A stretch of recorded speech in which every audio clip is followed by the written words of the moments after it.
அயலக தமிழர் தினமான ஜனவரி 12ஆம் தேதி சென்னையில் நடைபெற்ற விழாவில் பினாங்கு மாநில அரசின் சார்பில் அதன் ஆட்சிக்குழு உறுப்பினர் டத்துஸ்ரீ எஸ் சுந்தரராஜு கௌரவிக்கப்பட்டார். தமிழால் இணைவோம் தரணிகள் உயர்வோம் எனும் கருப்பொருளில் 60க்கும் மேற்பட்ட நாடுகளில் இருந்து பேராளர்கள் கலந்து கொண்ட அந்நிகழ்வில் தமிழக முதல்வர் மு.க.ஸ்டாலின் சுந்தரராஜுவுக்கு நினைவு பரிசினை எடுத்து வழங்கினார். இந்த அங்கீகாரம் உலக தமிழ் பரவலின் வலிமையையும் அதன் பங்களிப்பையும் வெளிப்படுத்துவதாக சுந்தரராஜு வர்ணித்தார். அயலக தமிழர் தினம் கல்வி, பொருளாதார வளர்ச்சி, சமூக முன்னேற்றம் மற்றும் பாரம்பரிய பாதுகாப்பில் ஒத்துழைப்பை வலுப்படுத்தும் முக்கிய தளமாக உள்ளது. இந்நிலையில் பினாங்கு தென்கிழக்காசியாவில் தமிழ் பாரம்பரியத்தின் ஒளிவிளக்காக நீண்ட காலமாக திகழ்கிறது.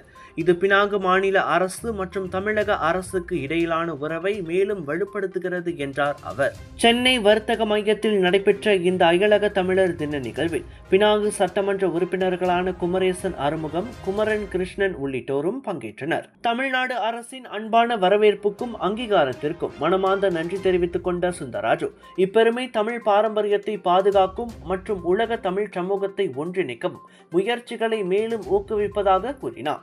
சைபர்ஜியா யூனிவர்சிட்டியின் MBA பயணம் எனக்கு ஒரு மாற்றத்தை கொண்டு வந்தது. இந்த பாடத்திட்டத்தின் நெகிழ்வுத்தன்மை எனக்கு வேலை மற்றும் படிப்பை சமநிலைப்பட உதவியது. அன்பான விரிவுரையாளர்கள் மற்றும் அடிப்படையான கற்றல் என்னை நிஜ வாழ்க்கை சவால்களுக்கு தயார்படுத்தியது. நான் கற்றதை நேரடியாக என் தொழிலில் பயன்படுத்த முடிந்தது.